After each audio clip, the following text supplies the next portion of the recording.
നമസ്കാരം. ലോകത്തിലെ ഏറ്റവും മാരകമായ 5ാം തലമുറ സ്റ്റെൽത്ത് യുദ്ധവിമാനമാണ് F-22 റാപ്റ്റർ.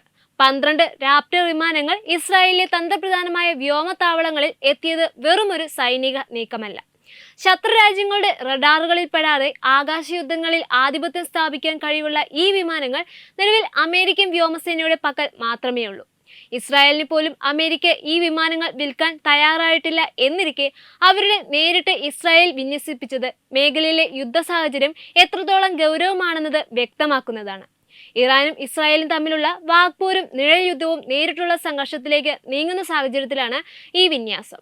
ഇറാന്റെ അത്യാധുനിക വ്യോമ പ്രതിരോധ സംവിധാനങ്ങളെയും റഡാറുകളെയും നിഷ്പ്രഭമാക്കാൻ F-22 റാപ്റ്ററുകൾക്ക് സാധിക്കും.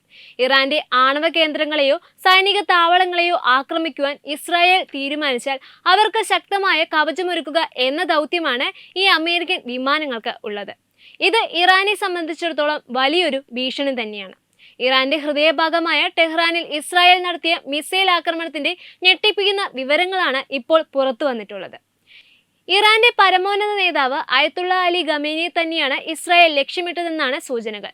ഖമേനിയുടെ ഔദ്യോഗിക വസതിക്കും ഓഫീസിനും തൊട്ടടുത്തുള്ള അതീവ സുരക്ഷാ മേഖലയിലാണ് മിസൈലുകൾ പതിച്ചിരിക്കുന്നത്. ഇസ്രായേലിന്റെ ഈ നീക്കം മുൻകൂട്ടി കണ്ട ഇറാൻ അധികൃതർ ആക്രമണത്തിന് തൊട്ടുമുൻപ് ഖമേനിയെ സുരക്ഷിതമായ കേന്ദ്രങ്ങളിലേക്ക് മാറ്റി എന്നാണ് റിപ്പോർട്ടുകൾ. അമേരിക്കയുടെയും ഇസ്രായേലിന്റെയും കൃത്യമായ ആസൂത്രണത്തിലാണ് ഈ തിരിച്ചടി നടന്നിരിക്കുന്നത്. ഇറാന്റെ സൈനിക പ്രതിരോധ സംവിധാനങ്ങളെ തകർക്കുക എന്നതിലുപരി ഭരണകൂടത്തിന്റെ തലപ്പത്തിരിക്കുന്നവരെയാണ് ലക്ഷ്യം വയ്ക്കുന്ന രീതിയിലാണ് ആക്രമണത്തിന്റെ സ്വഭാവം ഇപ്പോൾ. ഈ നീക്കം അമേരിക്കയും ഇസ്രായേലും തമ്മിലുള്ള സൈനിക ബന്ധം എത്രത്തോളം ദൃഢമാണെന്ന് ഒരിക്കൽ കൂടി ലോകത്തിന് കാണിച്ചു കൊടുക്കുന്നുണ്ട്. ഇസ്രായേലിന്റെ സുരക്ഷയുടെ കാര്യത്തിൽ യാതൊരു വിട്ടുവീഴ്ചയ്ക്കും തയ്യാറല്ല എന്ന സന്ദേശമാണ് ഇതിലൂടെ അമേരിക്ക നൽകുന്നത്.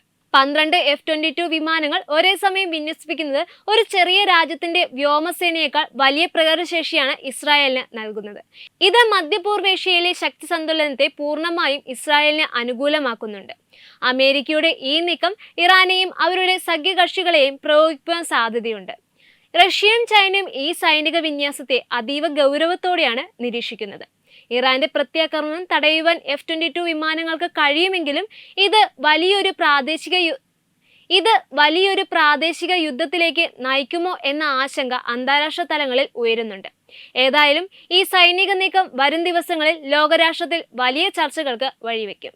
ന്യൂസ് ഡെസ്ക് തത്തുമൈ news. Brought you by Kerala AIDS control society. HIV AIDS സംബന്ധമായ സംശയങ്ങൾക്ക് 1097 എന്ന 24 മണിക്കൂറും പ്രവർത്തിക്കുന്ന ടോൾ ഫ്രീ നമ്പറിലേക്ക് വിളിക്കുക.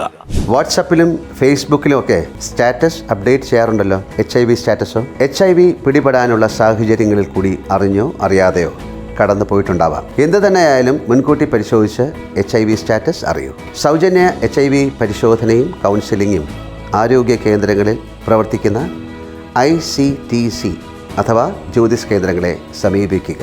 നിങ്ങളുടെ സ്റ്റാറ്റസ് എന്തായാലും വിവരങ്ങൾ രഹസ്യമായി സൂക്ഷിക്കുന്നതായിരിക്കും.